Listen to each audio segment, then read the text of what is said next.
Trouwe, liefdevolle Hemelse Vader, o Heer, ons kom vandag as 'n gemeente by mekaar in dienst en doen alleen. Ons op U naam hoog te hou, U te prys en alle eer aan U te gee. Here, as dit nie vir U in ons lewens was nie, glo ek 100% ons lewens sal almal anders gewees het, Here. Ons sou nie die hand van die veiligheid gehad het nie, ons sou die hand van die rustigheid gehad het nie. Maak nie saak wat in hierdie wêreld gebeur het, Here. U het gesê ons moet rustig bly, want U sal ons vrede gee en ons hoef nie te bekommer nie, want U hand van beskerm ons oor. Ons sê vir U baie dankie daarvoor. Here, wil ek elke sieke bid, Here, U ken elke se kwale. U weet wat die pyn in die mense het, Here, bid U vir die mense wat siek is, nie maar vir die versorgers en vir die mense die siek is, Here, dat U vir hulle ook laat weet dat U saam met hulle is en wat sak wat gaan gebeur, U sal vir hulle vrede gee. Here, ek bid vir ons land. U weet wat met die land aangaan, U kan sien wat aangaan. Ek bid dat die regering weer sal verander en dat ons weer sal begin met gebed, as ons net ons oopmaak, dat ons alle seën aan U kan gee, Here, want waar 'n volk vir U alle eer gee, Here, daar is net voorspoed. Here, bid ek ook vir die mense in die tronke, mense in die polisie, Here, gee U hand van beskerming ook oor hulle, verander hulle gedagtes, Here, en dat ons net saam in vrede sal lewe as ons oor dit gaan. Ons bid al die dinge wat ons het verdien nie, maar enkel in die groot en heilige genade. In Jesus naam, amen.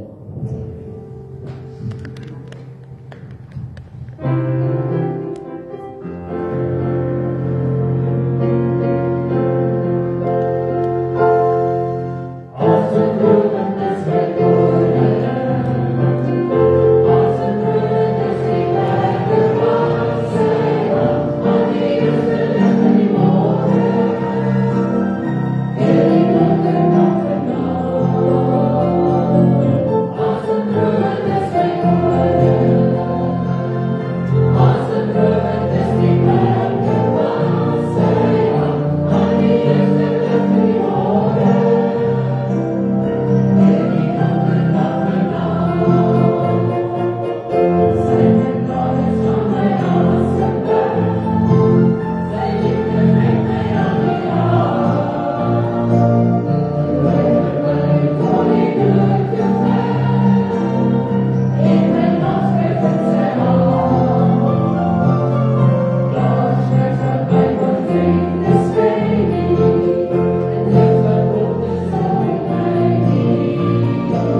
Ons vereer. Daar is geen ander God soos U. Ja, liefdesgod. Voor U, o Here, moet die konings en die regeerders van hierdie aarde verenig die nuwe en bely dat daar is geen een soos U. Dankie dat ons vanmôre kan sing, dat ons U kan verhoog. Vader, soos het ons gebou het, gestig het, versterk ek die sal doen dit ook hierdie vanmôre. Maak ons harte ontvanklik vanmôre, o Here. Laat het leer op ons hart. Vra in Jesus naam en dankie. Amen. Halleluja.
Asseblief net vir die monitors bietjie sagter sodat ek nie waar.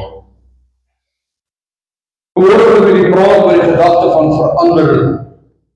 En ek wil vir julle lees uit Hebreërs 13 vanaf die 8ste vers. Dink ek sommer 7 en 9 ook lees.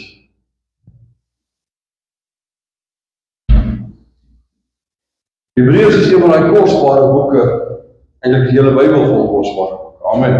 Amen. Vers 7 sê, gedenk julle voorgangers, wat die woord van God aan julle verkondig het. Aanskou die uiteinde van hulle lewenswandel en volg hulle geloof na. Ek wil nie daaroor praat vanmôre nie, maar wie wanneer ek gaan kyk hoe die ouens wat die kerk gevestig het, die evangelie uitgedra het aanvanklik, hoe hulle geleef het en wat was die uiteinde van hulle lewenswandel. Dan sien ek daar's kosbare dinge wat gebeur het. Want hulle het 'n bepaalde visie gehad. Hulle het 'n opdrag gehad. En hulle het 'n riglyn gehad waarvolgens hulle hierdie opdrag uitvoer. En nou sê die skrif, ons moet hulle voorbeeld navolg. En ons teksvers vanmôre, Jesus Christus is gister, vandag dieselfde. Tot in ewigheid is hy dieselfde. Amen. Moenie rondgeslinger word deur allerhande en vreemde leringe. Nou moet jy mooi, bring nou weer die Bybel in konteks hierso, met ander woorde die eerste vers voor ons teksvers en die eerste vers na ons teksvers. Dan kyk ons, dan sê hy vir ons hierso, let op hierdie ouens se lewenswandel. Let op wat hulle gedoen het, wat hulle verkondig het. En moenie iets anders doen as om hulle geloof na te volg. En dan kom hy hier in die 9de vers, en dan sê hy, moenie rondgeslinger word nie, deur allerhande vreemde leringe nie. Want jy sê my broeder en my suster, ons leef in 'n wêreld waarin alles verander. Net Jesus verander nie. Sy woord verander nie.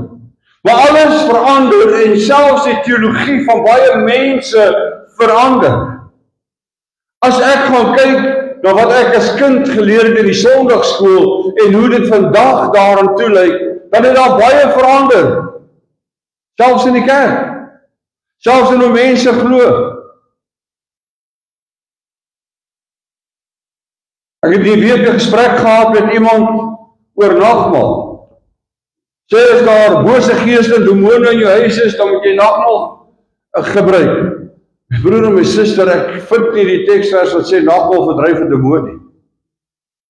Maar so het dinge verander en het mense gekom met leringe. Ons teksvers gaan verder en sê, want dit is goed dat die hart versterk word deur genade en nie deur voedsel nie, waarvan die wat daarin gewandel het geen voordeel gehad het nie. Verandering is deel van ons lewens. Daar's 70% mense wat 'n weerstand het teen verandering. Wat 'n onwilligheid het om te verander. En dit is maar eenvoudig so, 20% mense sal na 'n tydjie dalk verander, of dalk ook nie. 10% sal vinnig verander. Maar ons as mens is gemaklik met die sekerheid en die sekuriteit en die voorspelbaarheid van 'n dag tot dag bestaan waarin ons bootjies nie geskit word nie. Waarin dinge nie vir ons eintlik verander nie, behalwe as dit verbetering is. Dis asof mense 'n gevoel van verlies het. 'n Verlies aan beheer ervaar, 'n verlies aan sekuriteit ervaar wanneer daar verandering is. Mense hou nie van verandering nie. En dit gesê wil ek sommer dit ook sê dat ek wens mense het so min van verandering gehou op hulle geloofsgebied as wat gebeur in hierdie wêreld waarin ons is. Mense stap, soos wat die Hebreërsbrief skrywer vir ons sê, na vreemde en allerhande leringe aan. Ek het iewers in my studies geleer dat mense is huiwerig byvoorbeeld om mense na 'n kerkdiens te nooi as hulle nie weet wat daar gaan gebeur nie. As hulle 'n redelike sekerheid het van hoe 'n diens gaan verloop, dat daar nie iets onverwags of iets snaaks gaan gebeur nie, het hulle meer vrymoedigheid om iemand byvoorbeeld kerk toe te nooi. En ons as Christene word blootgestel aan verskeidenheid van veranderinge in ons lewens. Ons word blootgestel aan ekonomiese verandering. Kyk ek na die werkloosheidssyfer wat baie ouens sê hy is tot hier by die 40%. Weet jy hoeveel miljoen mense dit beteken dat so ongeveer, as ons 60 miljoen mense, so ongeveer 24 miljoen mense in die land sit sonder werk. Dis skrikwekkend. Dis die realiteit. En as ek gaan kyk toe ek op skool was waar die werkloosheidssyfer was, jy kon uitstap uit skool en jy kon gaan kies waar jy wou gaan werk. Die verandering van klaar wees met skool of klaar wees met universiteit byvoorbeeld, bring 'n verandering in 'n mens se sekuriteit en in 'n mens se standvastigheid en stabiliteit, want nou moet jy dit wat jy ken en dit wat jy het moet jy verlaat om te gaan werk soek en die kans is goed dat 'n mens dit nie gaan kry nie, vanweë die hoë werkloosheidssyfer en dit wat dit veroorsaak. Dit bring onsekerheid by mense, dit neem hoop weg. As gevolg van verandering aan wetgewing en ander dinge, groei veral kleiner besighede baie stadiger as normaalweg, of as wat dit behoort te groei. En al hoe meer mense probeer oorleef deur entrepreneurskap. Straatverkope neem toe, en mense begin weer dinge doen om 'n lewe te maak vanuit die huis. Uit dit wat hulle vervaardig. My ouma weet ek het botter gemaak. JB botter of JB Agger botter. Hulle het botter gemaak. Want hulle botter het sy verkoop. Sy het 9 kinders groot gemaak. En ons is terug na daardie tye waar ons na onsself moet kyk in 'n groot mate. Dit affekteer mense se lewensstandaarde. Dit affekteer die ekonomie. Dit affekteer selfs die bestaan van kerke. En hoe meer mense sukkel ekonomies, en hoe meer mense sukkel finansiëel, hoe laer raak hulle moraal, hoe laer raak hulle hoop en al daardie dinge, en dit affekteer hulle geloof. Soos iemand gesê het, ek bid, maar niks gebeur nie. Dis by daai punt wat mense baie keer kom en sê, maar ek sien nie die verandering waarvoor ek vra nie. Ek dink nie ons moet veralgemeen, ons moet kyk elkeen na sy eie individuele situasie as 'n mens na dit gaan kyk. Maar al hoe meer mense wend hulle tot markte en straatverkope en daardie tipe van dinge om fondse te genereer. En as ek hartseer om te sê dat al hoe meer bedelbordjies verskyn op ons straathoeke, langs ons paaie. Lewenskoste styg, brandstof raak duurder, kos raak duurder, elektrisiteit is duur. Jy het in 'n winkel gestaan, 'n supermark gestaan en gekyk wat sit mense in 'n trolley. Dis nie 'n AG as ek dit doen nie, maar ek het dit al gedoen. As jy sien, dit sê vir my baie dinge. En hoe minder mense Horlicks koop, hoe duurder word Horlicks. Tot hy later van die mark af is. Dis 'n tipe van goed wat gebeur. Dan praat jy met mense oor die vleissnitte wat hulle koop. Daar's al baie mense vir jou sê, wie wat, ons begin nou kyk al meer na die goedkoper snitte. Want hierdie goeders kan ons nie meer bekostig nie. En dank die Here as jy dit kan bekostig. Die karwagte raak al hoe meer. Dis die realiteit van waarin ons lewe. En by dit leef ons in 'n tyd waarin al hoe meer dinge aanlyn koop. En al hoe meer dinge aanlyn koop. Mense kyk kerk ook aanlyn. Vroeger jare het jy 'n kosmeester gehad, jy het geweet hoe lyk en jy kom met hom gaan praat. Jy het 'n bankbestuurder gehad, jy kom met hom gaan praat. Vandag doen jy dit aanlyn, jy weet nie eens wie werk by die bank nie. Op politieke terrein, daar wil ek nie eers gaan nie, want daar is net versteuring van balans en versteuring van stabiliteit, en baie mense sit met 'n gebrekkige en 'n verhouding in regeringsinstansies en munisipaliteite en vertroue in wetstoepassers en wat ook al neem af. Gaan maak 'n lysie, gaan kyk op YouTube, gaan kyk op TikTok of Instagram of een van hierdie sosiale media. Dan sit jy net daar vir 15 minute en dan kyk jy, as jy so deurscroll, hoeveel negatiewe dinge kom daar uit oor hierdie goed waarvan ek praat. Dis verstommend. Dis deel van die verandering wat u en ek ook moet hê, ook ervaar en ook beleef. En op sosiale gebied is die verandering in die realiteit erg. Dit raak kerke, dit raak gelowiges en al hoe meer mense trek stede toe vir werk. En die hartseer saak is, hoe meer mense stede toe trek vir werk, hoe meer mense verval in armoede en hoeveel meer mense sukkel met om behuising te kry. Behuisingstekort raak al hoe groter. En as ek gaan kyk wat die persentasie is van 'n mens se salaris ten opsigte van jou huispaemente, dis verskriklik. En dan koop jy 'n kar vandag, want ons almal moet ergens kom, en dan koop jy 'n kar vandag en dan dink jy, Jesus, met hierdie geld kon ek 'n huis gekoop het of 'n plekkie, 'n plot daar by die see gekoop het. Of dalk 'n plot op Sindra gekoop het. Die feit is net, alles raak duur. En mense se salarisse hou nie tred met die uitgawes nie. Dit vat hoop weg. Dit breek ons moed af. Dis verandering wat deel is van ons lewe, wat jou magteloos laat, want jy wil graag dit verander en jou eie omstandighede verbeter, maar dit is moeilik om dit te kan doen. Stede het nie werk nie, stede het nie veel eintlik iets. En dit los kerke en menslike met 'n geweldige dilemma. Die vraag na hulp raak al hoe groter ten opsigte van behuising, ten opsigte van kos, ten opsigte van klere, ten opsigte van mediese versorging en al daardie goeders. En gaan jy na die goedkoop mediese versorging, dan is dit een pyn op 'n ander pyn, jy gaan met meer pyne daar uit as met die pyne wat jy daar ingegaan het. En dienslewering is iets wat in die niet verdwyn. Gesinsstrukture het verander. Gesinne se norme en waardes het verander. My broer en my suster, toe ek op skool was, so 'n paar jaar terug, het ou geleer, weet jy wat, dat as jy klaar maak met skool en jy ontmoet 'n meisie en jy trou met haar, dan moet sy ten minste dieselfde taal praat as jy en sy moet middelweer uit dieselfde kerk uitkom as jy en al daardie tipe van dinge. Dit was deel van die waardes, dit was deel van wat ons as mens gedink en gedoen het en hoe ons dinge gedink en gedoen het. Maar vandag het die gesinsstrukture verander. Dit is nie meer tradisioneel met 'n ma en 'n pa en 2 of 3 kinders. Dit lyk totaal anders in baie gevalle. Op geestelike gebied is daar verandering. Mense soek hoop.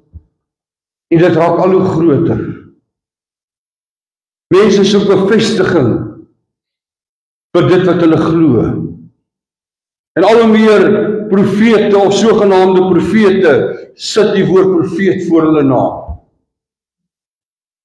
Ek sal nie die liedjie vergeet wat Prophet gesing het nie. Ironies, Prophet, profetiek, profeet. Al die kinders van die Jesus is die popos nie. Sê die een liedjie. Die ander liedjie sê, waar het jy dit gehoor? Waar het jy dit gehoor? Baie mense kom en sê, so sê die Here, ek is jammer, ek is baie versigtig voor ek sê, so sê die Here.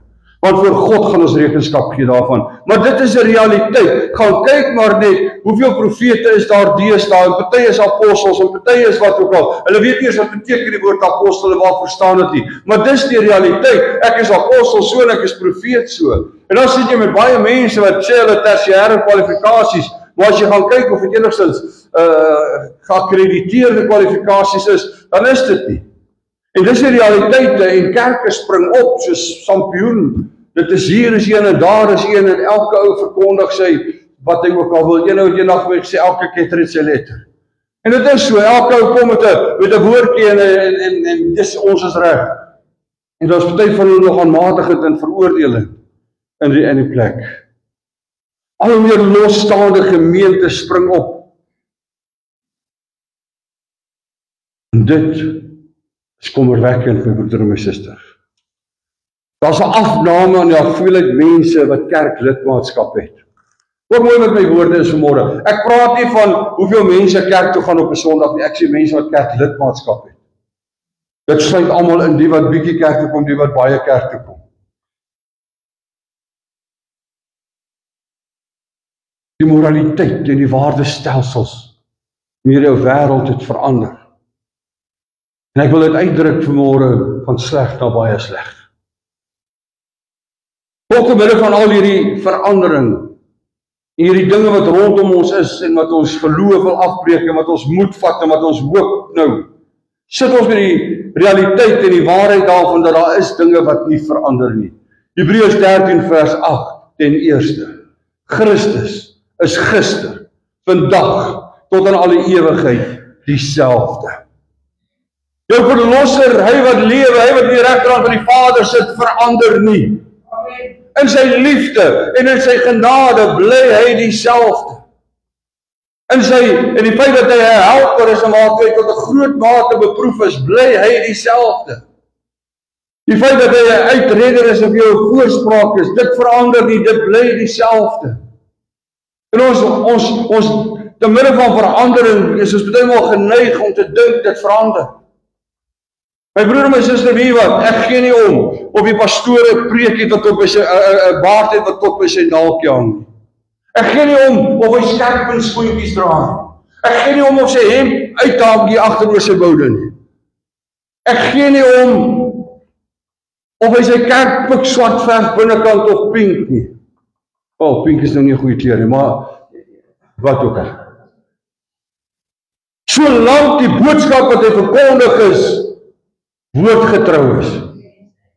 Hy sê die probleem wat ek het, is nie die sigbare veranderinge nie, maar dis die harde veranderinge wat geleer word, wat my bekommer. En ek is baie, ek meen ons maak almal spreekfoute, elke prediker doen dit, maar as dinge wat 'n mens baie keer hoor in 'n kerk met jou hare laat rys. Ek verlede Sondag na 'n diens geluister aanlyn en ek het seker 5 minute geluister, toe sit ek dit af. Maar die goed wat gesê word, kan ek nie vereenselwig met die woord nie. As hy vir my sê, maar Moses was 'n aggressiewe geweldenaar. Bybel sê Moses was die sagmoedigste mens gewees. En so is dit subtiele dingetjies. Baie keer uit onkunde. Daarom moet ons versigtig wees. En daarom moet ons bly by ons voorgangers, hulle gedenk en die woord wat hulle verkondig het, moet ons in ag neem. 'n tweede ding wat belangrik is dat dit wat vir die Here belangrik is, het nie verander nie. Wat is die belangrikste vir die Here? Ten eerste, dat geen siel verlore hoef te gaan nie. Johannes 3 vers 15 en 16. Want so lief het God die wêreld gehad dat hy sy eniggebore seun gegee het. Dit het nie verander nie. Die geskiedenisskrywers en allerlei ander profete en wie weet wat hulle self noem, kan maar vanmôre verkondig net wat hulle wil, maar die feit is, die woord van God is waar, die geskiedenis is onwrikbaar waar. Jesus het gekom in die gestalte van 'n mens, hy het gesterwe en het ons skuld op hom geneem op die kruis. 'n tweede ding wat baie belangrik is, wat nie kan verander nie en nie moet verander nie, en nooit hoort te verander nie, is, jy moet die Here jou God lief hê met jou hele hart, met jou hele siel, met jou verstand en met jou krag. Daarmee saam jou naaste soos jouself. Dit het nog nie verander nie. Dit verander dalk op sosiale gebied, dit verander dalk in die plek waar ek lewe, dit verander dalk daar waar ons funksioneer en hoe mense funksioneer, maar volgens Gods woord het dit nie verander nie, sal dit nie verander nie. Wat wel verander is baie keer die mens wat hierdie goed moet glo en moet toepas en moet uitleef. Dis vir die Here belangrik dat siele gered word. Dis vir die Here belangrik dat ons hom sal lief hê. Dis vir die Here belangrik dat ons mekaar sal lief hê. Hy sê, want hieraan sal julle geken word as my disippels, as my volgelinge, as die leerlinge van my, hulle wat my leerlinge glo, aan julle liefde vir mekaar. Hebreërs 10 vers 12 sê, die Here het vir altyd een offer gebring. Die lam van God, die seun van God. Hy het gekom, hy was die offer gewees. God het vir ons hierdie offer gebring in Christus vir ons vergifnis, om ons te reinig van skuld en oortreding, om ons ewige lewe te gee, om ons versoening met die Vader te gee. Die woord van God verander nie, broeder en suster. En as 'n ou die woord van die Here wil verander, het hy 'n probleem. En jy sien, die woord van God is, hy skerper as 'n tweede snydende swaard, en partykeer laat hy vir jou nie dinge toe nie wat jy graag toegelaat wil hê. Partykeer sê vir jou nee, dis nie reg nie, terwyl jy wil hê dit moet reg wees, want dit pas jou om reg te wees. Maar die woord van God verander nie. Die interpretasie en die vertolking van mense oor die woord, dit mag verskil en dit mag verander. Mense het ons hulle eie wysheid, dan hulle eie opinie, en die een lees hom so, en daai een lees hom so, en dan argumenteer hulle vir ure daaroor. Weet jy of ek dit al vir julle gesê het nie, maar dit is vir my baie interessant as ek die geskiedenis gaan kyk. Jy weet dat Jan van Riebeeck het aangekom daar in die Kaap, 1652 April. En hy kom daar met 'n paar bote, die dromedaris, en ek het nou amper gesê soos wat Tolla gesê het. Hy het gesê die Titanic ook, maar dit is nie waar nie. Maar hy kom met 3 bootjies aan. En dit is seker trooster wat die evangelie moet verkondig saam met hom. 6 maande later kom daar 'n eerwaarde daar uit Nederland uit. Hy sê dit is seker trooster wat die woord moet verkondig, nie, hy het opgelei om die woord te verkondig. En hierdie 2 manne begin stry oor wie mag doop. Waar in die woord van die Here vind jy dit wat sê, net hierdie ou of daai ou mag doop? Die doop is my geweldig belangrik, moet my nie verkeerd verstaan. Maar wie wat, dit gee nie om wie daar in daai doopwater staan om 'n ou te doop nie, dis die hart van die ou wat gedoop word. Dis die geloof van die ou wat gedoop word wat die belangrikste. Matteus 24 vers 35 sê, die hemel en die aarde sal verbygaan, maar sy woorde sal nooit verbygaan. God se woord sal nooit tot niet gaan. Matteus 28 vers 20 sê vir ons, dit leer vir ons, sy liefde verander nie. Sy woord bly waar. Hy bly waar. Sy koninkryk en sy belofte bly waar. Sy woord, sy belofte wat sê ek is met julle tot aan die volëinding van tye, tot aan die einde van die tye, verander nie. Sy opdrag gaan maak disippels, doop hulle en leer, verander nie. Sy opdrag wees lief vir mekaar, verander nie. Sy opdrag vergewe mekaar, verander nie. Terwyl daar dinge is rondom ons wat ons blootstel aan verandering wat ons eintlik nie wil hê nie, is daar wel dinge waar ons kan vashou wat nie van jou verandering vereis nie. So moenie dit wil verander nie. My broer en my suster, ek wil klaarmaak, die vraag in my hart was vir baie maande, wat wil die Here hê moet ons doen as jy AGS Lighuis Sindra? Wat wil die Here hê moet u en ek doen? Die konstitusie van die kerk sê die pastoor is die visiedraer. Here, as ek dan 'n visie moet dra, wat is die visie wat ek moet uitdra? Wat is die visie wat ons as 'n gemeente moet uitdra? Hoe kan ons as Christene in sin dra, as 'n gemeente in sin dra, funksioneer, te midde van 'n wêreld wat ons blootstel aan verandering voortdurend en al ewig, te midde van 'n tyd waarin kerke verander? Ek praat nie van ver van 'n kerk nie, ek weet nie wanneer laas was die kerk ver binnekant nie, en ek wil nou nie tyd daaraan koppel nie, maar dit was tyd. Praat nie van die tipe van ver nie. Maar my broer en my suster, verander moet nie wees terwille van verander nie. As daar nie 'n geestelike verdieping en 'n verbetering in jou verhouding is met verandering nie, moenie verander nie. En maak seker dat daai verdieping is 'n werklike verdieping in God se woord en jou geloof in die Here. Nie in 'n allerhande goed nie. Ten eerste moet ons woord getrou wees. Amen. Amen. En wat ons preek, en wat ons as 'n gemeente doen, en wat ons as Christene uitleef as individue, moet woordgetrou wees. As die Bybel sê dat jou vriendelikheid aan alle mense by mekaar bekend wees, my broer en my suster, wees vriendelik teenoor my, al is ek vir jou die lelikste ou onder die son, al is ek vir jou die mislikste ou onder die son, al lyk dit vir jou of ek in 'n sein gedoop is, jy moet vriendelik met my wees, nie omdat die Here sê ek is goed nie, maar omdat die Here sê jy moet hom gehoorsaam wees. Dis die realiteit. En dit beteken, ons moet woordgetrou wees. As die woord sê, ons moet die Here ons God lief hê, dan moet ons hom lief hê. En as die Here sê, ons moet ons naaste lief hê, moet ons naaste lief hê. Ons geloof moet gebou en versterk word. En moet spreek van 'n wyse van geloofsinterpretasie en toepassing en uitlewing, wat woordgetrou is. Niks anders as wat hierdie woord sê nie. Niks bygevoeg nie. Niks met 'n kinkel nie.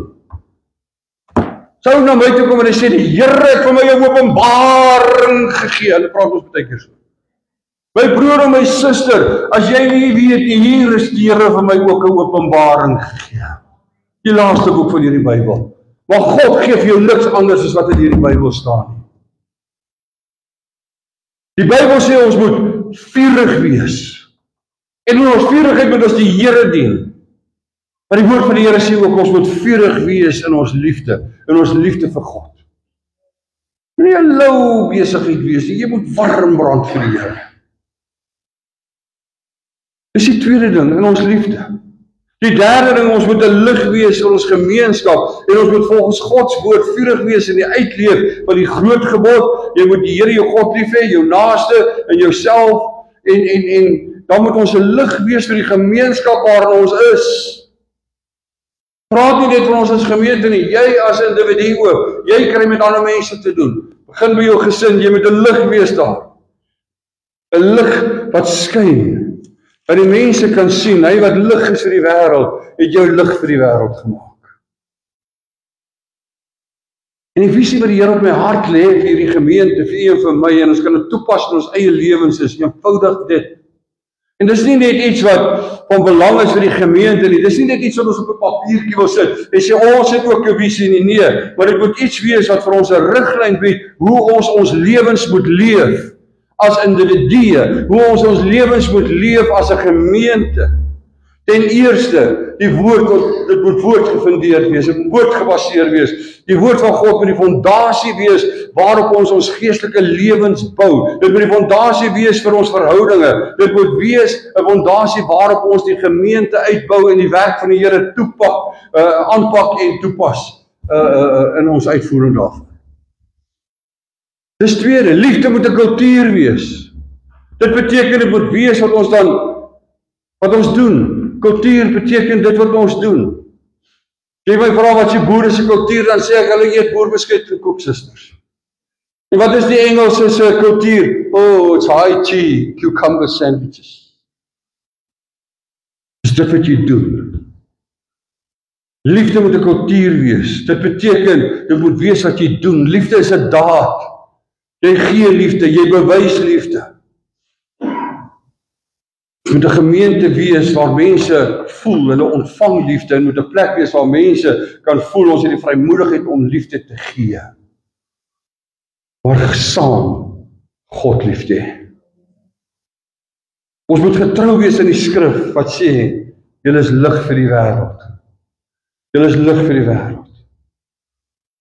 Ek wil môre vir jou sê, my broer en my suster, ek wil afsluit, laat ons na onsself kyk vanoggend. Hoe waar is dit? Hoe woordgefundeerd is ons lewens?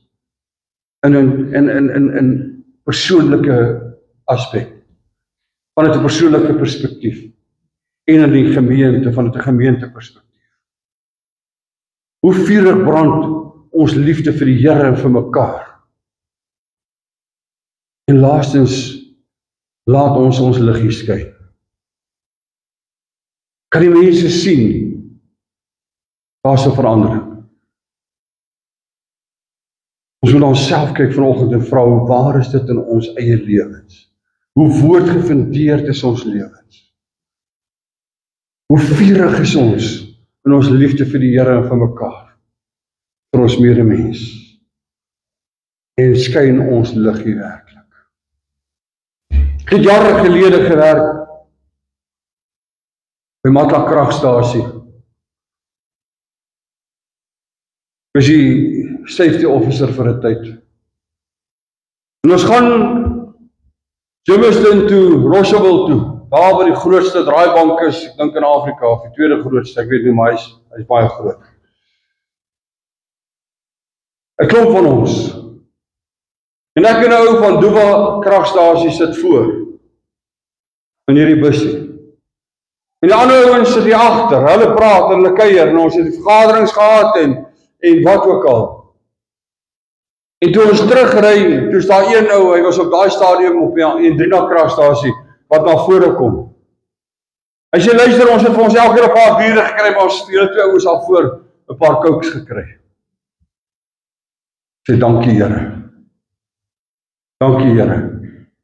Hulle het na ons gekyk, hulle het ons gesien, en hulle het geweet, ons wil nie deel wees van die partytjie nie. Maar daar's iets anders wat ons motiveer. Daar's anders, 'n ander liggie wat ons uitskyn. Ek dink mense moet ons lig sien. Ek noem nou maar net 'n voorbeeld. Mense moet na jou kan kyk en sê, waarlik, daar's 'n man, daar's 'n vrou van God. Sien die liefde van die Here in hulle. Ek sien die getrouheid wat die Here, 'n verhouding met die Here bring in hulle lewe. En so kan ons aangaan. My broer en my suster, gaan op ons gemeentegroep 'n fotootjie sit, 2, op WhatsApp, waar jy kan sien, wat is hierdie visie, ek het dit al met die kerkraad gedeel. Ons het dit nog nie in besonder in 'n detail gespandeer nie, bespreek nie. Ek wil dit graag met u deel. En vat dit, sê, hoe kan ek deel wees van die uitlewing van hierdie visie in hierdie gemeente waar God my geplaas het? Jy is nie hier die enige ander rede, behalwe omdat die Here jou voetstappe gebring het hiernatoe, omdat die Here jou gelei het hiernatoe. Planne van die hart is van die mens, maar die Here rig jou voetstappe. En dan kyk jy in jou eie posisie in die huis, as ma, as pa, as kind, hoe is hierdie van toepassing in my eie lewe? Hoe woordgefundeerd is my lewe, my optrede? Vurig is ek in my liefde. Hoe laat ek my lig skyn? Kom ons bid so. Vader, dankie vir môre. Dat U iets in ons harte wakker gemaak het, Here, oor hoe ons moet wees, en van daar af, Here, wat ons behoort te doen, as individue, as 'n gemeente. Here, te midde van 'n wêreld waarin daar soveel verandering is, dat ons in ons geloof en ons handeling wat woordgefundeerd behoort te wees, moet wees. Here, nie verander nie, maar getrou sal wees. Help ons een en elkeen in ons liefde, Here, en ook die wyse waarop ons lig laat skyn. Die gemeenskap, Here, of dit nou die huis is, of dit die werk is, die dorp is, waarin U ons geplaas het. En ek vra dit vanmôre in Christus naam, en ek dank U daarvoor. Amen. Loof die Here. Kom